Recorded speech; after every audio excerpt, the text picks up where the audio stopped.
नमस्कार, KTV news में आपका स्वागत है। मैं हूं स्तुति और आइए एक नजर डालते हैं शहर की प्रमुख सुर्खियों पर। BHU परिसर में जन्माष्टमी पर्व की रही धूम। राधा कृष्ण की सजीव झांकियां, आकर्षक सजावट सभी के आकर्षण का रही केंद्र।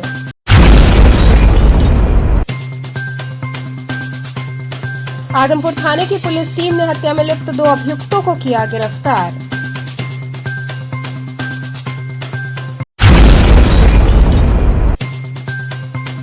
ऑपरेशन दृष्टि के तहत बने मॉनिटरिंग कक्ष का पुलिस कमिश्नर ने किया उद्घाटन।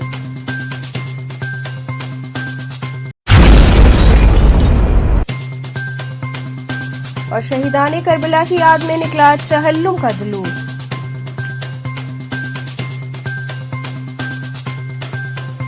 और अब खबरें विस्तार से। BHU परिसर में जन्माष्टमी पर्व की धूम रही। राधा कृष्ण की सजीव झांकियां, आकर्षक सजावट सभी के आकर्षण का केंद्र रही।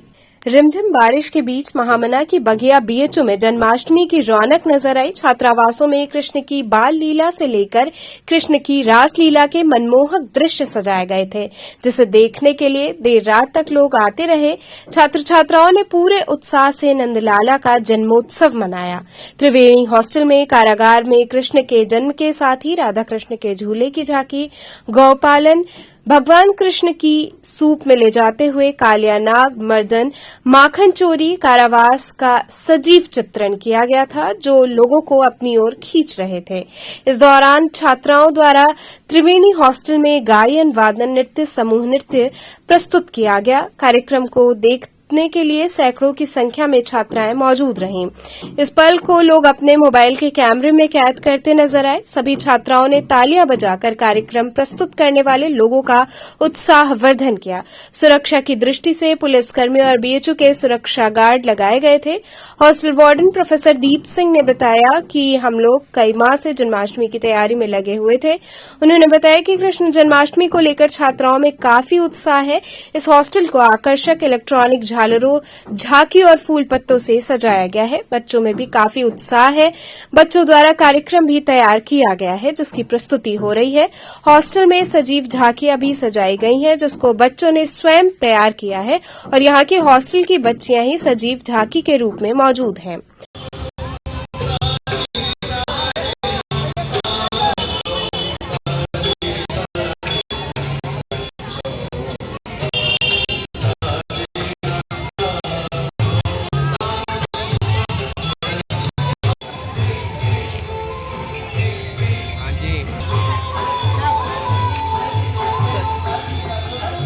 Side side side side side थोड़ा पीछे थोड़ा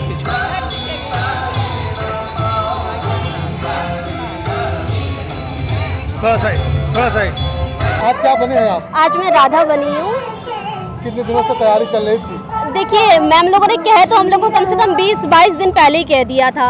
और फिर हम लोग तैयारी, एग्जाम भी सबके हैं। अब भाई हॉस्टल है हमारा, तो हमारा कर्तव्य बनता है कि हम लोग थोड़ा तो अपनी इसमें प्रतिभा के सहयोग करें, जो रोल कर सकते हैं वो रोल करें।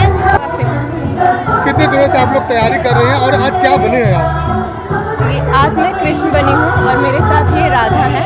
ये तैयारी लगभग 1 महीने पहले से ही स्टार्ट हो जाती है, लेकिन आज शाम से हम लोग तैयारी कर रहे हैं। और ये हॉस्टल का जो डेकोरेशन देख रहे हैं आप लोग, हॉस्टल का जो डेकोरेशन देख रहे हैं वो कल सुबह शाम से स्टार्ट हुआ है। परीक्षा भी चल रहा है, उसके बीच आप लोग तैयारी कर रहे हैं। हाँ। कितना डिफिकल्ट रहा ये? नहीं, लड़कियां रात भर एग्ज़ाम के लिए पढ़ती हैं, सुबह तैयारी करती हैं, एग्ज़ाम देके जब आती हैं तो वो फिर अपना मूड फ्रेश करने के लिए और मतलब सारी तैयारियां करती हैं उस टाइम को। आज हम त्रिवेणी कॉम्प्लेक्स के प्रांगण में, जहाँ पे 6 हॉस्टल्स हैं, वहाँ पे जन्माष्टमी का त्यौहार मना रहे हैं हर्षोल्लास के संग। हर साल की भांति इस बार भी 6 हॉस्टल, गंगा, जमुना, सरस्वती, गोदावरी, कावेरी और गोमती के सारे बच्चे मिलके मनमोहक तरीके से सजावट की है। बहुत मेहनत की है, जो कि आप सब लोग देख रहे होंगे इस समय, जो कि भीड़ भी दिखा रही है, प्रोग्राम भी दिखा रहे हैं और बच्चों का रूप रंग भी पता है। कितना उत्साह है बच्चों में इस बार? बच्चों में इस बार गजब का उत्साह है और इस बात की आप लोगों को जानकर आश्चर्य होगा कि आज जब कई बच्चों का एग्जाम चल रहे हैं उसमें भी बच्चे पेपर देखने के साथ साथ बच्चों ने बहुत मेहनत करके सारी तैयारी करी है जन्माष्टमी की। कितने दिनों से बच्चे इसके लगे हुए थे? ये मान लीजिए पिछले 20 दिनों से हम लोग लगातार काम कर रहे हैं इस पे। 5 से 8 घंटे हम लोग डेली इस चीज़ पे देते हैं जिससे कि बच्चे ने ये पेंटिंग दीवारों पे की है, रात भर जग के पढ़ाई भी की है और ये सारी सजावट भी की है। इसी कड़ी में महिला महाविद्यालय में सजीव झांकी देख सभी मंत्रमुग्ध हो गए। छात्राएं राधा कृष्ण, देवकी नंदन, यशोदा इत्यादि स्वरूप में मौजूद होकर विविध कार्यक्रम प्रस्तुत किया। लड्डू गोपाल के जन्म से लेकर रासलीला तक की झांकी का बेहद ही सुंदर मंचन हुआ। इस दौरान छात्राओं द्वारा पूरे परिसर की आकर्षक सजावट की गई थी। द्वार सज्जा से लेकर मंच आकर्षक रूप से सजा रहा।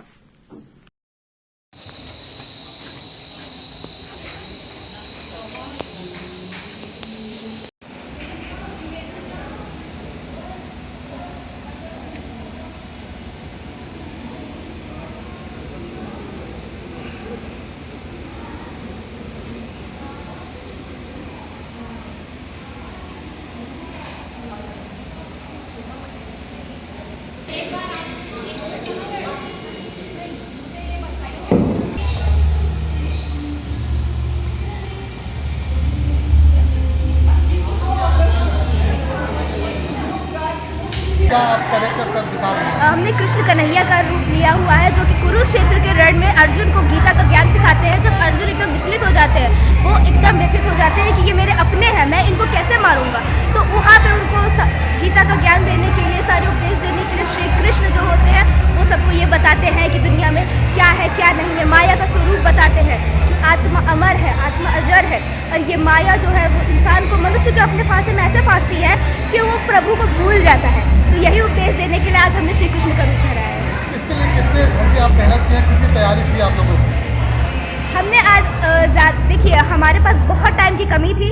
हम लोगों ने बहुत ही कम समय में ये सब तैयारी की है और जिसमें कि हमारे सारे टीम मेंबर्स ने, हमारे प्रिंसिपल्स ने, सब ने ये हम लोगों का बहुत ज़्यादा सहयोग किया है। प्रणाम वंदे मातरम समिति द्वारा वंदे मातरम गीत की 118वीं जयंती मनाई गई। सामाजिक संस्था प्रणाम वंदे मातरम समिति के अध्यक्ष अनूप जायसवाल के नेतृत्व में लक्ष्मी कुंड स्थित समाधान पार्क पर वंदे मातरम गीत की 118वीं जयंती मनाई गई। कार्यक्रम में सर्वप्रथम भारत माता व बंकिम चंद्र चटर्जी के चित्र पर माल्यार्पण, पुष्पांजलि अर्पित कर वंदे मातरम गीत का सामूहिक गान किया गया। कार्यक्रम में अनूप जायसवाल ने कहा कि वंदे मातरम गीत सन्यासी क्रांति की भूमिका पर लिखे उपन्यास आनंद मठ नामक पुस्तक से लिया गया था, जो आगे चलकर भारत के स्वतंत्रता संग्राम के बलिदानियों के लिए प्राणवायु व ऊर्जा का स्रोत बना। बंकिम चंद्र जी के द्वारा रचित ये राष्ट्रीय गीत हर भारतीय को राष्ट्रभक्ति के भावनात्मक स्तर पर ले जाता है। ऐसे राष्ट्रभक्ति की कालजयी रचना को रचने की प्रेरणा बंकिम चंद्र जी भारत माता के आशीर्वाद व उनकी प्रेरणा से कर एक श्रेष्ठ साहित्यकार के रूप में भारत के इतिहास में अमर हो गए। इस 118वीं वंदे मातरम गीत जयंती पर हम सब उनके बताए मार्ग पर चलने का संकल्प लेकर उस पर चलने का प्रयास करेंगे। कार्यक्रम का नेतृत्व अध्यक्ष अनूप जायसवाल, संचालन मनीष चौरसिया, धन्यवाद सतीश वर्मा व धीरेन्द्र ने किया। आज हम सब इस लक्ष्मी कुंड स्थित समाधान पार्क में वंदे मातरम गीत की 118वीं जयंती को यहाँ मनाया है। हम सब ने 1905 में सर्वप्रथम ये कांग्रेस के अधिवेशन में राष्ट्रीय गीत के रूप में मान्यता प्राप्त थी। तब से निरंतर हम सब 7 सितंबर को वंदे मातरम गीत दिवस के रूप में मनाते हैं और इसको हम सब ने भारत माता के चित्र पर माल्यार्पण, पुष्पांजलि तथा बंकिम चंद्र जी के चित्र पर माल्यार्पण, पुष्पांजलि करके सामूहिक रूप से वंदे मातरम गीत का गान किया है। यह गीत हम सब के स्वतंत्रता संग्राम में इतना क्रांतिकारियों, बलिदानियों में इतना प्रचलित हुआ कि इस गीत के माध्यम से क्रांतिकारियों को एक प्राणवायु मिलती थी और आज़ादी के महासमर में हंसते हंसते वो प्राणों को न्यौछावर कर देते थे। तो इस गीत को जब हम सब गाते हैं तो ये राष्ट्र के प्रति अपने समर्पण की भावना और बढ़ जाती है।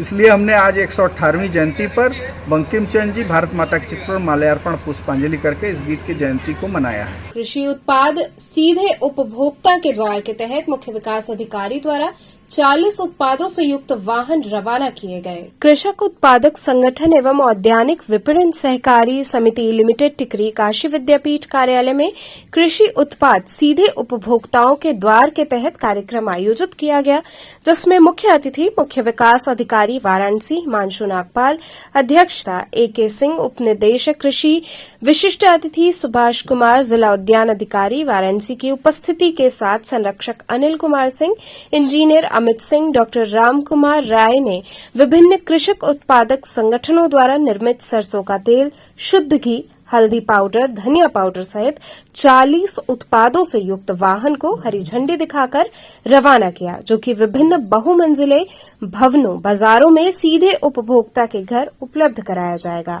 कार्यक्रम में FPO के निदेशक गण को संबोधित करते हुए मुख्य विकास अधिकारी ने प्रधानमंत्री जी का सपना धनी हो किसान अपना की भावना के साथ सभी किसानों का आह्वान किया कि अपने उत्पादों को गुणवत्तापूर्ण बनाकर सीधे उपभोक्ता तक पहुंचाएं। और आज यहाँ पर हमारे CDO साहब, हमारे DD साहब, हमारे DHO सर जो बगल बैठे हैं, सारे लोग आए। हमारे किसान भाइयों को जितनी FPOs बनी, FPOs के डायरेक्टर सब आए। बहुत ही अच्छा उम्दा प्रोत्साहन आप लोगों ने दिया। यहाँ से गाड़ी मिलेट्स की गाड़ियाँ जो है वो जाएंगी, हर जितने भी बड़े बड़े फ्लैट्स हैं, जितनी बड़ी मार्केट है, सब में जाएंगी और वहाँ पे किसानों का लाभ कराया जाएगा। सर, इस तरह कार्यक्रम का उद्देश्य क्या होता है? उद्देश्य यही है जिससे किसानों का लाभ हो चुके। एक छोटी सी बात जान लीजिए, यहाँ से हम लोग मिर्च भेजे थे बाहर, तो यहाँ 17 रुपया kg मिर्च थी।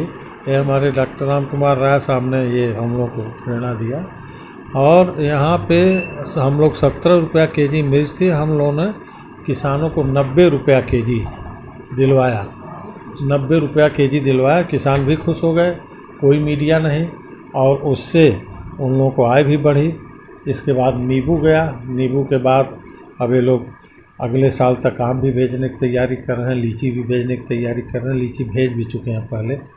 तो इस तरह से किसानों के अंदर एक जागरूकता ये हो जाए कि ताकि वो अपने फसल को ले आकर के FPO के माध्यम से, बिना किसी बिचौलिया के, सबकी FPO के माध्यम से अपनी मार्केटिंग करें और मार्केटिंग करने के बाद उसका रेट अच्छा लें, लाभ उसका उठाएं। अभी तक तो होता था कि किसान ले जा कर के मंडी में दे देते थे तो मंडी वाला लाभ लेता था उसका। अब कृषक उत्पादक संगठन में देंगे तो डायरेक्ट किसानों को लाभ होगा। अभी हमारे DHO साहब हमारे बगल में जो बैठे हैं, इन्होंने हमें 2000 आम का पौधा दिया और हमें उम्मीद है कि और ज़्यादा देंगे। मैं जगह जगह उसको लगवा रहा हूँ। गढ़वा घाट में लग रहा है, ये टिकरी में सुरेश सिंह उनके यहाँ लग रहा है, किरण सेंटर में लग रहा है। तो जगह जगह ये पौधे लग रहे हैं और उसके रिस्पांस भी बहुत अच्छे हैं। तो हम चाह रहे हैं कि इसमें DHO से ही उसी विभाग से हमारी संस्था रजिस्टर्ड भी है, तो ये लोग मिल के अच्छा काम करेंगे। हमारे संस्था के डायरेक्टर इंजीनियर अमित सिंह हैं, महासचिव डॉक्टर राम कुमार राय जी हैं। तो ये लोग मिल करके एक अच्छी टीम बना करके अच्छा काम कर रहे हैं। सभी किसान यहाँ बैठे हैं, अजय जी हैं। तो जितने FPO के किसान हैं, सभी लोग मिल करके एक अच्छा रास्ता चुनना है और आगे बढ़ने के प्रयास करना है। ये किस तरह कार्यक्रम है, कहाँ पे आयोजित हुआ? ये आज टिकरी में कृषक उत्पादक संगठन टिकरी द्वारा एक नया जो एक इनिशिएटिव हमारे FPOs ने लिया है, कृषि विभाग ने लिया है कि शहर के जितने हमारे रेजिडेंशियल अपार्टमेंट हैं उन पर यहीं के किसानों का उत्पाद पहुँचे, उसकी अच्छी पैकेजिंग वगैरह करा के उनके उत्पादों को यहीं लोकली हम अपने जितने रेजिडेंशियल अपार्टमेंट से अच्छी गाड़ी में पैकेजिंग करके उनकी भेजें। तो उसकी शुरुआत यहाँ से की गई है।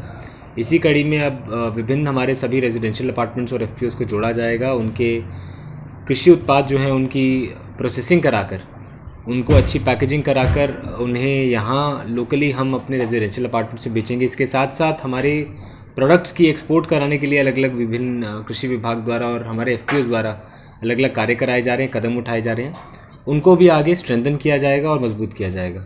क्या लगता है सर, जैसे अभी तक ट्रेडिशनल खेती होती थी, धान चावल यही सब लोग उगाते थे, तो कितना किसान समझ पाए हैं आपकी बातों को, क्या होगा? नहीं, जैसे जिस तरीके से रिस्पांस आ रहा है तो काफ़ी अच्छा पॉजिटिव रिस्पांस है। जो माननीय प्रधानमंत्री जी का सपना है कृषकों की आय दुगनी हो, उसको देते हुए अलग अलग चीज़ों में डाइवर्सिफाई हम कर रहे हैं और अलग अलग तरीके की जो पहले ट्रेडिशनल धान और गेहूं की खेती से आगे बढ़कर अलग अलग उत्पादों की खेती हो रही है। सब्जियों की तरफ ज़्यादा रुझान किसानों का बढ़ता जा रहा है।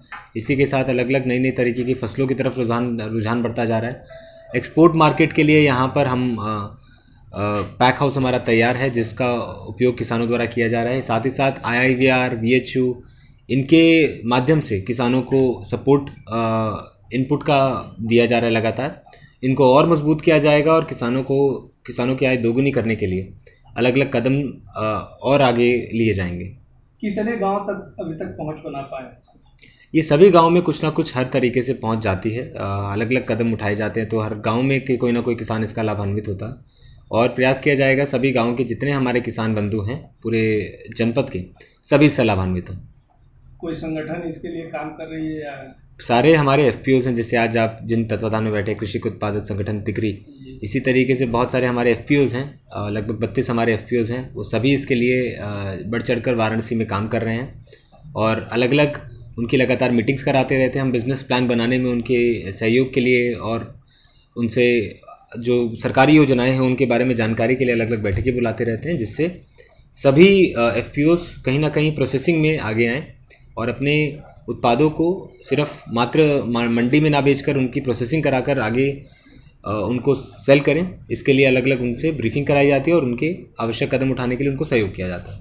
किसानों को कितना भरोसा है कि नई तरह की अब तकनीक ला रहे हैं और उस पर कितना? नहीं, जिस तरीके से अभी किसानों को अभी बार बार ब्रीफिंग करानी ज़रूरी है। सभी किसानों तक मैंने बोलूँगा संदेश जा चुका है, बट जिस तरीके से रिस्पांस आ रहा है बहुत ही अच्छा रिस्पांस और बहुत ही पॉजिटिव रिस्पांस है और आशा है कि ये आगे और अच्छा होगा और पॉजिटिव होगा और सभी किसान इससे जुड़ेंगे। तो केवल मिलेट्स के लिए है या कुछ? नहीं, सिर्फ मिलेट्स के लिए नहीं, मिलेट्स के लिए तो अलग से गवर्नमेंट की योजना है जी। इसके साथ जितने दूसरे उत्पाद हैं उनके लिए भी ये वैन यहाँ से चलाई गई है और चाहे सब्ज़ी हो चाहे किस्सा FPOs के द्वारा प्रोसेस्ड चीज़ें बनाई गई हों, उन सभी के लिए ये देखिए हमारा जो FPO है जनपद में कुल हमारे 32 से 35 FPO हैं, जिसमें 32 FPO हमारे बहुत एक्टिव हैं। तो FPO को हम लोगों ने एक नई शुरुआत किया कि भाई जो आपके प्रोडक्ट हैं, जो आपके किसान जुड़े हुए हैं, हर FPO में 300, 350, 400, किसी में 600, 700 इस तरह से किसान जुड़े हुए हैं। तो अगर हम FPO से कोई चीज़ शुरुआत करेंगे तो इसका मतलब 300 से लेकर 400 लोगों का शुरुआत हो। और इसमें हम लोगों ने कहा कि एक एक FPO इंडिविजुअल नहीं बल्कि अगर सब मिल के काम करेंगे, जैसे 3-4 FPO हमारे एक साथ मिल के इसमें अपना प्रोडक्ट दे रहे हैं, तो अगर ये प्रोडक्ट देंगे किसी भी हम रेजिडेंशियल कॉलोनी में जब भेजेंगे तो हमारे तो प्रोडक्ट लगातार जाएंगे। दूसरी चीज़ हम उस कॉलोनी से देखेंगे उस कॉलोनी की डिमांड क्या है, क्योंकि सभी लोग दाल चावल रोटी सब्जी खाते हैं, तो निश्चित रूप से उसको जो भी डिमांड होगी हम लोग उसको फुलफ़िल करेंगे और अपने FPO के लोगों को जो FPO में जो जुड़े हुए किसान हैं, वो किसानों को डायरेक्ट रूप से इसका फ़ायदा होगा, क्योंकि वैल्यू एडिशन एक बहुत अच्छी चीज़ है। हम लोग क्या करते हैं कि जैसे छोटा आलू बड़ा आलू, छोटा टमाटर बड़ा टमाटर सब एक साथ मिक्स करके बेचते हैं। तो जब हम लोग अपने कोई चीज़ खरीदने जाते हैं तो देखते हैं अगर हमारी डिमांड छोटे आलू की तो हम छोटा आलू लेते हैं, बड़े आलू की तो बड़ा लेते हैं, मीडियम की तो मीडियम लेते हैं। तो यदि हम उसको ग्रेडिंग कर दें, छोटे को अलग कर दें, मीडियम को अलग कर दें, बड़े को अलग कर दें, तो अगर हमें बड़े की ज़रूरत है तो हमने बड़ा के एक पैकेट उठाया और ले लिया। तो इस तरह से ग्रेडिंग इसका एक बहुत बड़ा इंपॉर्टेंट रोल है और इससे हमारे चूँकि FPO से किसान जुड़े हुए हैं तो इसका लाभ सीधे किसानों को होगा और जिस रेजिडेंशियल कॉलोनी में हम भेजेंगे उनको भी सस्ता मिलेगा। कारण कि अगर कोई भी चीज़ मंडी में आती है, मंडी में किसान से सस्ता खरीदा जाता है, वही चीज़ मंडी से जब किसान लाभार्थी यानी कि यूज़र लेके जाता है, यानी कि जो कंज्यूमर है वो लेके जाता है, तो उसको लगभग दुगना दाम हो जाता है। तो अगर हम सीधे FPO यानी हमारे सीधे किसान से सीधे कंज्यूमर तक पहुंचेगा तो जो बीच की कड़ी है वो ख़त्म होगी। इससे दोनों को लाभ होगा, किसानों को भी अधिक दाम मिलेगा और उन रेजिडेंशियल कॉलोनी वालों को भी थोड़ा सस्ता मिलेगा। अच्छा सर, जो प्रोडक्ट है वो क्या ऑर्गेनिक तरीके से उगाया? नहीं, जैसे ऑर्गेनिक भी इसको कह सकते हैं। ऑर्गेनिक अभी कहना मैं समझता हूँ कि ठीक नहीं होगा। इसको हम ये कह सकते हैं कि बिना फर्टिलाइज़र बिना पेस्टिसाइड के, क्योंकि ऑर्गेनिक होने के लिए कम से कम 3 साल हमारी खेती में कोई फर्टिलाइज़र या पेस्टिसाइड का यूज नहीं होना चाहिए। तो अगर हम ये कहते हैं कि बिना फर्टिलाइज़र बिना पेस्टिसाइड का है तो ये बिल्कुल सही होगा। दूसरी चीज़ जो जैसे तेल की बात है, तेल लकड़ी के कोल्हू में निकाला गया है, तो आजकल जो चल रहा है कोल्ड कंप्रेस्ड ऑयल वो इसमें है। तो इसमें जो तेल की क्वालिटी होती है बहुत अच्छी होती है, तेल जल्दी ख़राब नहीं होता और हमारे आप सबके स्वास्थ्य के लिए बहुत अच्छा है। इसका उद्देश्य मेन किसानों उद्देश्य मेन किसानों को है कि किसानों को इसका लाभ मिले और जो हमारे रेजिडेंशियल कॉलोनी के लोग हैं उनको भी इसका लाभ मिले, शुद्ध मिले, यही इसका मेन उद्देश्य है और किसानों की इनकम बढ़े और उसको असली लाभ मिले। लंका थाने पर जन्माष्टमी पर्व धूमधाम से मनाया गया। लंका थाने पर जन्माष्टमी का पर्व बड़े धूमधाम के साथ मनाया गया। इस दौरान थाना परिसर को विद्युत झालरों से सजाया गया। थाना परिसर में ही बने मंदिर को सजाया गया। मंदिर परिसर में भगवान श्री कृष्ण के जन्म के बाद झूले में झूलने के लिए आकर्षक पालना लगाया गया। साथ ही भजन संगीत का भी कार्यक्रम चलता रहा, जहां पर इंस्पेक्टर लंका अश्विनी पांडे मौजूद रहे। भजन संगीत के कार्यक्रम से क्षेत्र भक्तिमय रहा।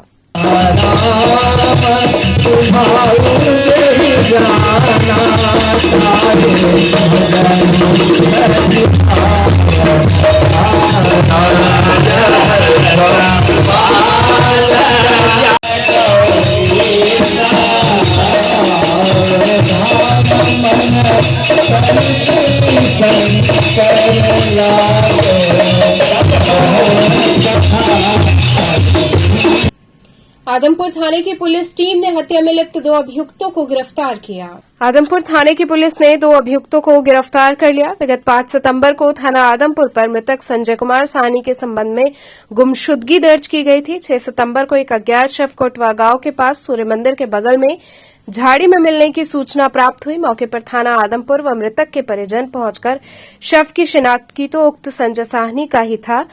मृतक के परिजनों द्वारा दी गई तहरीर के आधार पर थाना आदमपुर पर पिंटू ठठेरा व पूजा विश्वकर्मा के विरुद्ध मुकदमा दर्ज किया गया।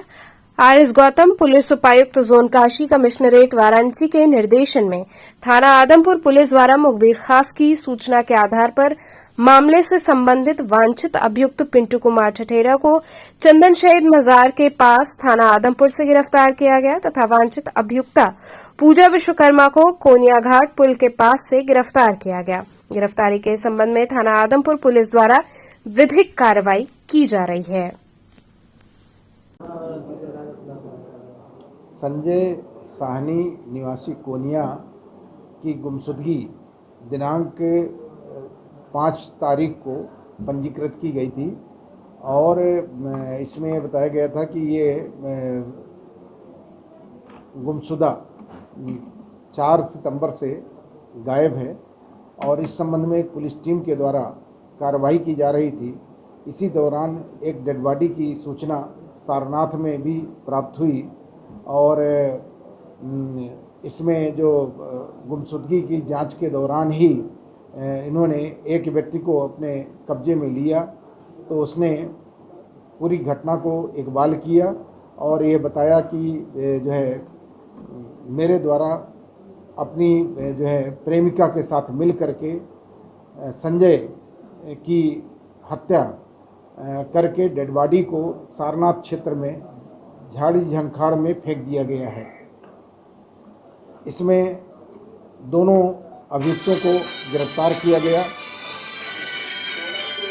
और उनके कब्जे से घटना में प्रयुक्त आला कत्ल ब्लेड बरामद की गई है और दोनों अभियुक्तों ने अपना जुर्म कबूल किया है, जिसमें अभियुक्ता के पूर्व पति की डेथ हो चुकी थी और जिसमें इसका जो प्रेमी है अभियुक्त पिंटू कुमार ये और जो अभियुक्ता पूजा विश्वकर्मा एक ही मकान में किराए पे रहते हैं। पिंटू कुमार मूल निवासी ये चंदौली का रहने वाला है और फेरी का काम करता है और जो पूजा है ये एक नर्सिंग होम में कार्य करती है। इस पूजा विश्वकर्मा का संबंध मृतक से भी बीच में हुआ था, लेकिन कुछ बातों को लेकर के विवाद हुआ और इसके संबंध जो है पूजा के पिंटू कुमार से हो गए और पिंटू कुमार और पूजा ने दोनों ने योजनाबद्ध तरीके से इस घटना को कारित किया है और पहले इसको दोनों लोग पड़ाव की तरफ ले गए और पड़ाव से फिर पुनः गोलगड्ढा की पास में लाए और वहाँ इन्होंने एक ब्लेड खरीदा और पुनः उसी के जो है टोटो में ले करके सारनाथ की तरफ ले गए और सारनाथ में ये रोड के किनारे सराय मोहना चौकी के पास अंधेरा होने पर गला जो है ब्लेड से रेत करके इसकी हत्या कर दी है। दोनों अभियुक्त कब्जे में हैं।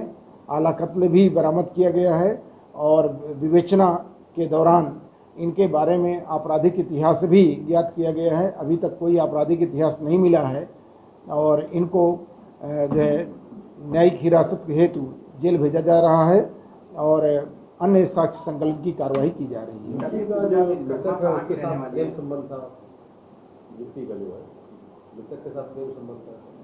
मृतक के साथ भी प्रेम संबंध बताया जा रहा है, लेकिन कुछ दिनों से इनकी अनबन हो गई थी और इस युवती का संबंध जो है, जो दूसरा अभियुक्त है पिंटू कुमार से इधर हो गया था और पिंटू और पूजा जो दोनों अभियुक्त हैं एक ही मकान में किराए पर रहते हैं और जो मृतक है वो कुछ दूर पर कोनिया में रहता था, जिसके कारण से अब अभियुक्ता पूजा से इसकी नहीं बनती थी और ये चूँकि दोनों के संबंधों में रोड़ा था, जिसके कारण से इन्होंने इसको मौत के घाट उतार दिया। कैसे इन तक पहुंची पुलिस? क्या कुछ कॉल डिटेल वगैरह को निकाला गया, सीडीआर वगैरह चेकिंग हुई? हाँ, इसमें सर्विलांस की भी मदद और साथ ही साथ मौखिक साक्ष्य और लोगों के आसपास के लोगों से पूछताछ और ये सारे साक्ष्य संकलित करके साथ ही साथ सीसीटीवी कैमरे का भी इसमें जो है उपयोग किया गया, जिसमें पूरी घटना जो है कैद हुई है, उसको भी लिया गया। मृतक का मोबाइल जो है इन्होंने तोड़ दिया है और उसके बारे में भी अभी पड़ताल चल रही है। ये अब मूल निवासी यहीं बनारस की ही है, लेकिन अब ये किराए के मकान में ही रह रही है, जिसमें अभियुक्त पिंटू कुमार भी और पूजा एक ही किराए के मकान में रह रहे हैं। यहाँ रुकेंगे एक छोटे से ब्रेक के लिए। आप बने रहिए केटीवी के साथ।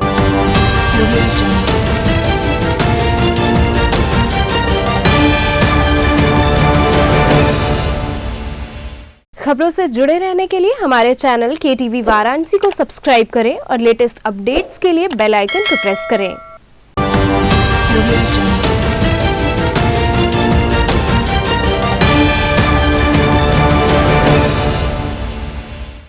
ब्रेक के बाद आपका स्वागत है। ऑपरेशन दृष्टि के तहत बने मॉनिटरिंग कक्ष का पुलिस कमिश्नर ने उद्घाटन किया। ऑपरेशन दृष्टि के तहत बने मॉनिटर कक्ष का शिवपुर थाने में पुलिस कमिश्नर मुथाशोक जैन ने उद्घाटन किया। पुलिस कमिश्नर ने रिबन काट कर इस कक्ष का उद्घाटन किया। इसके बाद विधि विधान से पूजन हुआ, शिलापट का अनावरण किया गया। इस दौरान एडीसीपी मनीष शांडिल्य एवं एसीपी डॉ अतुल अंजान त्रिपाठी मौजूद रहे।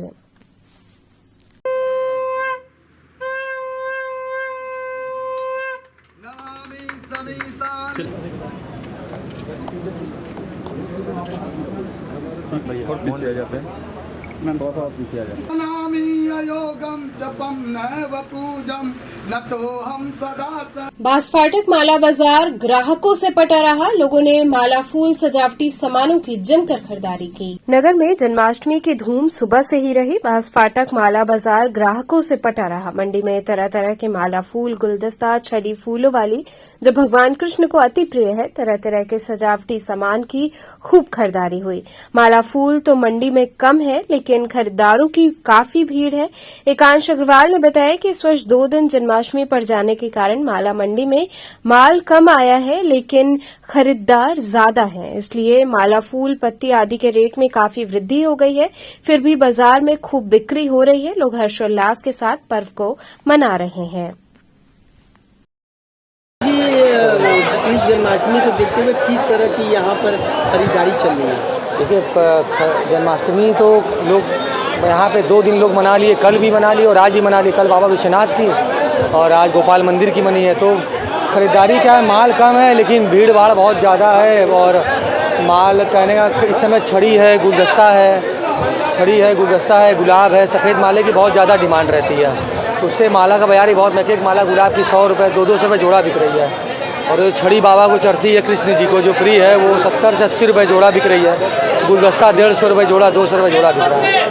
तो मंडी में हरे भरे पत्तियाँ वगैरह? हाँ, हरे भरे पत्ते मंडी बिकते हैं, लेकिन मंडी से ज़्यादा तो बाहर मतलब ये करौंदा है, अशोक है, कामिनी है, इसकी डिमांड बहुत ज़्यादा रहती है। तो हरियाली होती है, हरियाली श्रृंगार। क्या क्या बाबा को ज़्यादा पसंद है, जैसा देखने को मिल रहा है कि यहाँ पर देखिए आज इस बार तो जन्माष्टमी पे बहुत बढ़िया फल की माला बनी है। करौंदे की माला बन के आई है, कदम की माला बनी है, सेब की माला बन के आई है, नई नई तरह की माला आप लोग बनाने लगे हैं।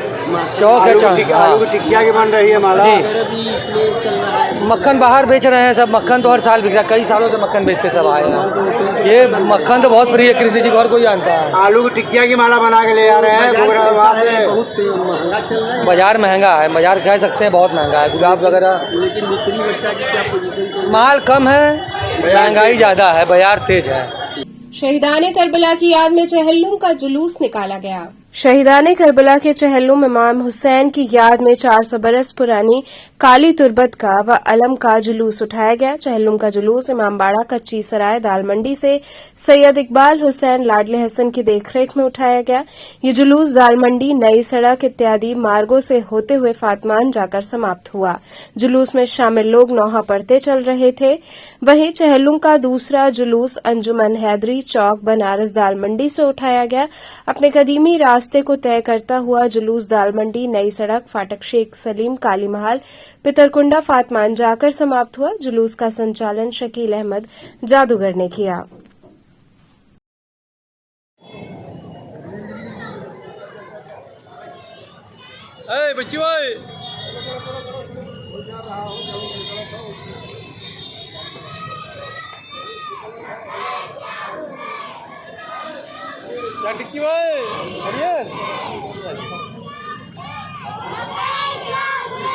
आज ये परंपरा जो है 10 मुहर्रम को जो हज़रत इमाम हुसैन की शहादत करबला के मैदान पर थी, वो बढ़ते रहिए, थोड़ा तेज बढ़ाइए। आज उसी को लेकर चहल्लुम का जुलूस मनाया जाता है। ये महीना इस्लामी कैलेंडर में सफ़र का महीना माना जाता है। सफ़र का महीना का मतलब होता है कि जो महिलाओं को, बच्चों को बंधक बना के 10 मुहर्रम की शहादत के बाद 11 मुहर्रम को ले गए थे यजीद अपने कैद खाने पे, शाम जो सीरिया के अंदर है, वहाँ से इसी सफ़र के महीने में रिहा किया जाता है। तो रिहा करने के बाद जो उनके घर के परिवार के लोग, महिलाएं रहती हैं, बच्चों रहते हैं, वो करबला जाते हैं और करबला जाने के बाद उनका जो है चहल्लुम मनाते हैं। चहल्लुम मनाने के बाद अभी 50वां मनाएंगे, 10वां 20वां सब बनता है और उसके बाद आएगा साठा। साठा का मतलब होता है कि वो करबला से मदीने के लिए रवाना होती है, जहाँ से वो आई थी वही जगह रवाना होती है। यही उसके प्रतीक है मुहर्रम के। जो आज चहल्लुम का जो है हज़रत इमाम हुसैन ने जो इंसानियत का पैगाम करबला के मैदान पर दिया था, आज पूरी दुनिया, पूरे उत्तर प्रदेश के अंदर आज चहल्लुम के पूरे प्रदेश के अंदर मीटिंग होती है। पूरी प्रशासनिक स्तर पर साफ़ सफाई व्यवस्था, लाइट, बिजली सब व्यवस्था किया जाता है। हज़रत इमाम हुसैन का जो वादा, अल्लाह का वादा है कि अल्लाह हुसैन तुमने मेरे लिए कुर्बानी दी है, तो तुम्हारा क़यामत तक हम भी तुम्हारा ख्याल करेंगे। आज देखिए कि हिंदुस्तान में 10 मुहर्रम के दिन छुट्टी रहती है। आज 12 जो आज चहल्लुम का दिन है, आज सरकार ने हर प्रदेश के अंदर जिले के स्तर पे मीटिंग की है। जुलूस में जो गया है आज इसमें दिखाया जाता है, दुल्हना रहता है, ताबूत रहता है। ताबूत उन्हीं शहीदों का रहता है जो शहीदों की 10 मुहर्रम को करबला के मैदान पर शहादत होती है। उन्हीं का आज ताबूत के ऊपर जो है एक दर्शाया जाता है कि इसी तरीके से हज़रत इमाम हुसैन के साथ हुआ था। इसी में चहल्लुम का जुलूस आज जो है ये दुल्हना, जो उनका हज़रत इमाम हुसैन का जो घोड़ा था, उसी को जो है दुल्हना कहा जाता है। उसका सही नाम दुल्हना था। ये सरकार दो आलम मोहम्मद साहब का घोड़ा था, जिसको अपने नवासे हज़रत इमाम हुसैन को दे दिया था। और यही हज़रत इमाम हुसैन, इसलिए उसको दुल्हना कहा था, दूध पिलाया था, मन्नत माना जाता है। और आज हज़रत इमाम हुसैन की याद तमाम जगह आती है, चाहे पूरा हिंदुस्तान के अंदर, चाहे गांव हो, देहात हो, शहर हो, सब जगह आज हज़रत इमाम हुसैन का चहल्लुम मनाया जाता है। आज इसी परंपरा, यही चहल्लुम का एक जुलूस है। एनआईए द्वारा बीएसएम कार्यालय पर हुई छापेमारी का विरोध करते हुए छात्र छात्राओं ने धरना प्रदर्शन किया। एनआईए द्वारा बीएसएम के कार्यालय पर की गई छापेमारी के विरोध में बीएचयू सिंहद्वार पर संगठन से जुड़े छात्र छात्राओं ने धरना प्रदर्शन किया। प्रदर्शन कर रहे छात्र छात्राओं ने कहा कि सरकार को डर है कि उसकी सत्ता उसके हाथ से चली जाएगी। उसी को बचाने के लिए सरकार अपनी तमाम एजेंसियों के माध्यम से तमाम छात्र छात्राओं के संगठनों और सामाजिक राजनीतिक कार्यकर्ताओं को निशाने पर ले रही है और उन्हें डराने की कोशिश कर रही है। प्रतिरोध सभा की शुरुआत क्रांतिकारी गीत से हुई और उसके बाद कुछ लोगों ने अपनी बातें रखी। बीएसएम की सह सचिव सिद्धि बिस्मिल ने कहा कि एनआईए ने अपनी छापेमारी के दौरान हमारे साहित्य दस्तक और मशाल को जब्त किया है और एनआईए का कहना है कि ये नक्सली साहित्य है, चूंकि इसमें जितने भी लेख लिखे जाते हैं वो बीएचयू और इलाहाबाद यूनिवर्सिटी के छात्र छात्राओं द्वारा ही लिखे जाते हैं। हम अपना पक्ष रखने के उद्देश्य से धरना प्रदर्शन कर रहे हैं। कार्यक्रम का संचालन बीएसएम की सचिव इप्शिता ने किया। प्रदर्शन कर रहे छात्र छात्राओं का कहना रहा कि पुलिस प्रशासन का रवैया पूरे कार्यक्रम के दौरान गुंडों जैसा था, क्योंकि उन्होंने धमकी देते हुए छात्र छात्राओं को केवल आधे घंटे के अंदर विरोध प्रदर्शन खत्म करने को कहा। आपको बता दें कि जो जब्त हुआ है हम लोग यहाँ से, वो ये दो चीज है। ये मशाल है हम लोग का, छात्र मशाल, जो कि हर 2 महीने पे हम लोग निकालते हैं। आम स्टूडेंट को, प्रोफेसर को बांटते हैं और इसमें जो लिखने वाला लेख होता है वो हम जैसे बीएचयू के स्टूडेंट से लिखते हैं। ये बीएचयू और इलाहाबाद से मिलकर निकलता है, द्विमासिक है। इसमें लिखने वाला आप देख लो, हर एक लेख बीएचयू का स्टूडेंट लिखा हुआ है। कोई बाहर ही नहीं लिख के गया है कि हम लोग छाप दिए और हम लोग पे नक्सली का वो आरोप लगाते हुए इसको जब्त कर लिया गया है। और दूसरा ये दस्तक मसाल जो कि सीमा निकालती है, पीओसीएल की अध्यक्ष है। तो इस तरह से दस्तक में क्या है जो कि आम पब्लिक पढ़ता है, इसको देश दुनिया की जानकारी के लिए। तो साथियों, आप लोगों ने जैसे सुना कि किस तरीके से सिद्धि ने बताया कि एनआईए जो है वो पूरी तरीके से सरकार की टीम की तरह काम कर रही है। सरकार की कोई सरकारी एजेंसी की तरह काम नहीं कर रही है, बल्कि एक ऐसी टीम की तरह काम कर रही है जो खुद भाजपा आरएसएस की जो पार्टीवादी विचारधारा है उसको लेकर चलती है। एनआईए हो या पुलिस हो, सारे के सारे सरकार के भाजपा के पुर्जे बनकर काम कर रहे हैं। यहाँ पर भी हम लोग देख रहे हैं जितनी संख्या में यहाँ पर पुलिस तैनात है, किस तरीके से। आज आप लोग यहाँ पे कर रहे हैं प्रोटेस्ट और क्या है? कल हमारे यहाँ बीएसएम के ऑफिस पे और हम लोग के कमरों पे एनआईए आई है, छापामारी की है और सर्च किया हम लोग का पूरा रूम वगैरह, ऑफिस वगैरह। तो उन लोग कुछ जब जो ले गए हैं वो हम लोग का ये दस्तक ले गए हैं और ये मशाल ले गए हैं, जो कि आपको कहीं भी अवेलेबल है। ऐसा कोई बात नहीं कि ये छुप के हम लोग निकालते हैं या फिर इसको छुपा के रखते हैं। ये सबके बीएचयू के मैक्सिमम स्टूडेंट्स के हाथ में आपको ये मशाल और ये दस्तक दिख जाएगा। तो इन चीज़ों को वो जब्त करके ले गई है एनआईए और पूरा ड्रामा मचाई हुई है, कल आई हुई थी। तो उसी के खिलाफ हम लोग अपना पक्ष रखने के लिए, क्योंकि अखबारों में जो कि जो कि अखबार निकलता है उसमें केवल सरकार का पक्ष आ रहा है, एनआईए का पक्ष आ रहा है। तो हम लोग अपना पक्ष रखने के लिए अभी प्रेस कॉन्फ्रेंस किए थे और अभी यहाँ पे लंका पे जो है कि हम लोग प्रोटेस्ट कर रहे हैं इसके खिलाफ, विरोध करते हुए। एनआईए ने जारी किया है कि जो है जिनकी संलिप्तता पाई गई। संलिप्तता क्या पाई गई है? आप क्या जब्त किए हो कि जो संलिप्त बता रहे हो? आप लोग जब्त ये किए हो ना, आपके उसमें तो यही लिखा होगा कि आप ये मशाल ले गए हो और आप ये दस्तक ले गए हो। तो इसमें क्या ऐसे नक्सली आप लोग भी लेकर उसको पढ़ सकते हैं। यहाँ का प्रोफेसर पढ़ता है, यहाँ का हर एक स्टूडेंट पढ़ता है। इसमें ऐसी क्या संलिप्तता है कि आप इसको नक्सल से और माओवादी से जोड़ करके जब्त करके ले गए हो? और जो है कि इसमें जो लेख लिखते हैं वो सारे बीएचयू और इलाहाबाद के स्टूडेंट्स लिखते हैं। आप चाहो तो देख लो, हर लेख के नीचे लिखा हुआ है बनारस हिंदू यूनिवर्सिटी का छात्र, बनारस हिंदू यूनिवर्सिटी का छात्रा। इसमें हर एक लेख छात्र और छात्राएं लिखे हुए हैं इस विश्वविद्यालय के। तो वो कहाँ से नक्सली हो गए, वो कहाँ से माओवादी हो गए जो कि आप संलिप्तता बता के इसको जब्त करके ले गए हो और जो कि आप एफआईआर करने का बोल रहे हो? इस सवाल मोबाइल भी ले गए हैं ऐसा कहा जा रहा है, इसमें क्या कुछ है? आपको बता रहे कि मोबाइल दिया गया है और लैपटॉप का जो सर्च किया गया है उसमें उन लोगों को रत्ती भर कुछ नहीं मिला है, एक शब्द नहीं मिला है जो कि वो बताया कि वो संलिप्त है नक्सलियों से या फिर माओवादियों से। तो ये वो सवाल है कि वो संलिप्तता कैसे बोल रहे हैं? ना लैपटॉप पे कुछ मिला है, ना मोबाइल में कुछ मिला है। मोबाइल इसलिए लगाए हुए हैं कि वो आराम से बैठ करके एक एक चैट, एक एक मैसेज, एक एक फोटो सब आराम से देखेंगे, पढ़ेंगे। उसके बाद इसीलिए ले गए वो मोबाइल। 12 को आप बुलाया गया है, क्या उसमें शामिल होने जा रहे हैं? हाँ बिल्कुल, आकांक्षा को नोटिस आया है कि वो लखनऊ के एनआईए के ऑफिस में पेश हो, तो वो जरूर जाएंगी और अपनी बात रखेंगी, अपना पक्ष रखेंगी। राइट टू एजुकेशन के नियम को लेकर स्कूल कल्याण एसोसिएशन ने डीएम को ज्ञापन सौंपा। स्कूल कल्याण संगठन के लोगों ने अपनी मांगों के संदर्भ में जिलाधिकारी को ज्ञापन सौंपा। प्राइवेट स्कूल प्रबंधन के लोगों का कहना है कि हम लोगों का सरकार उत्पीड़न कर रही है। राइट टू एजुकेशन के तहत प्राइवेट स्कूलों में सरकार बच्चों की निःशुल्क शिक्षा कर रही है, लेकिन राइट टू एजुकेशन के नियम व शर्तों पर उत्तर प्रदेश की सरकार खरी नहीं उतर पा रही है। उन्होंने कहा कि प्राइवेट स्कूल संचालकों को राइट टू एजुकेशन के तहत बनाई गई धनराशि नहीं मिल पा रही है। प्राइवेट स्कूल प्रबंधन के सामने बहुत दिक्कत आ चुकी है। इसके संदर्भ में हमने ज्ञापन सौंपा है। यही सर बात है कि अभी एक विद्यालय के ऊपर कार्रवाई हुई थी, उसके ऊपर 4500 रुपये जुर्माना लगाया गया था, लेकिन समस्या वहाँ ये जो टेक्निकल समस्या आती है कि जिन बच्चों का मान लीजिए हमारे यहाँ आरटी में प्रवेश हो गया, उनकी अलग समस्या है, विद्यालय की अलग समस्या है, और बीच में विद्यालय वाले जो है परेशान हो रहे हैं। पैसा भी नहीं मिल रहा है और अधिकारियों की अलग से डांट भी सुननी पड़ रही है। हर साल देखने को मिल रहा है कि आप लोग के स्कूलों में जो है आरटीआई की तहत बच्चों को भर्ती किया जा रहा है और बहुत कड़ाई से की जा रही है, लेकिन आप लोगों को जो है सुविधाएं जो आप लोग कह रहे हैं नहीं मिल पा रही है। तो क्या लगता है कि अगले साल जो नया सेक्शन आएगा तो आप लोग सारे लोग बंद करेंगे या चलते रहेंगे? आरटीई की गंभीरता को अगर ध्यान से देखा जाए तो मैं आपका 2 मिनट समय लूँगा। जब 2016 में आरटीई की शुरुआत हुई तो यहाँ जो वर्तमान महानिदेशक स्कूल शिक्षा हैं वो महोदय यहाँ जिले के जिलाधिकारी थे। उन्होंने कहा कि मुझे प्रदेश में टॉप करना है, मुझे ऑफलाइन एडमिशन है, मुझे सर्वाधिक एडमिशन प्रदेश में कराना है। स्कूल पंजीकृत थे 111 और संख्या हमारे यहाँ एडमिशन की हुई 1869। धीरे धीरे आज स्थिति यह है कि 1258 स्कूल पंजीकृत हो चुके हैं और संख्या घट के हो गई 6870। मतलब जिस प्रकार स्कूलों की संख्या बढ़ रही है और छात्रों की संख्या घट रही है, उससे आप समझ लीजिए कि आरटीई के प्रति क्या रुझान है।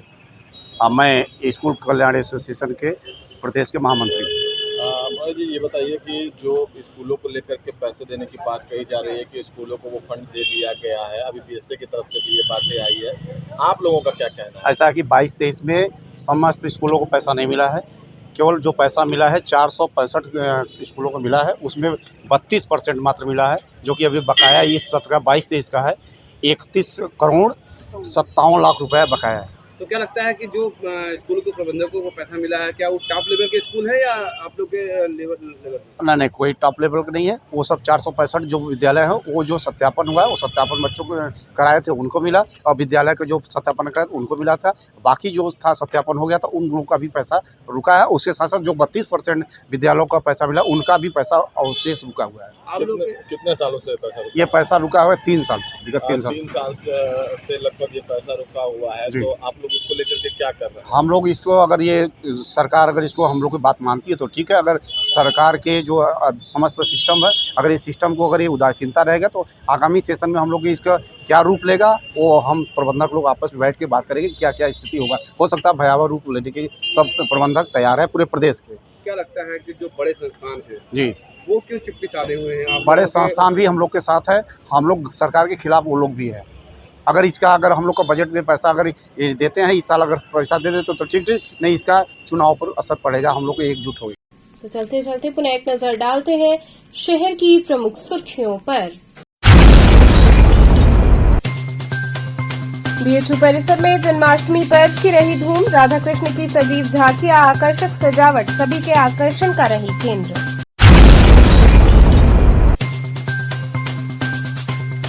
आदमपुर थाने की पुलिस टीम ने हत्या में लिप्त 2 अभियुक्तों को किया गिरफ्तार।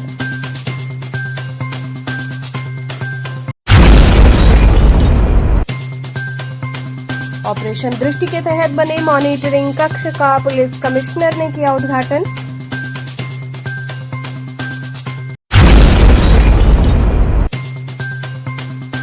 और शहीदाने करबला की याद में निकला चहल्लुम का जुलूस।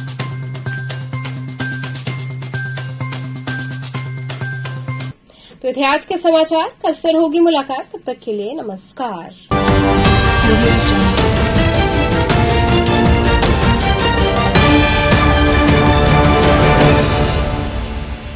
खबरों से जुड़े रहने के लिए हमारे चैनल KTV वाराणसी को सब्सक्राइब करें और लेटेस्ट अपडेट्स के लिए बेल आइकन को प्रेस करें।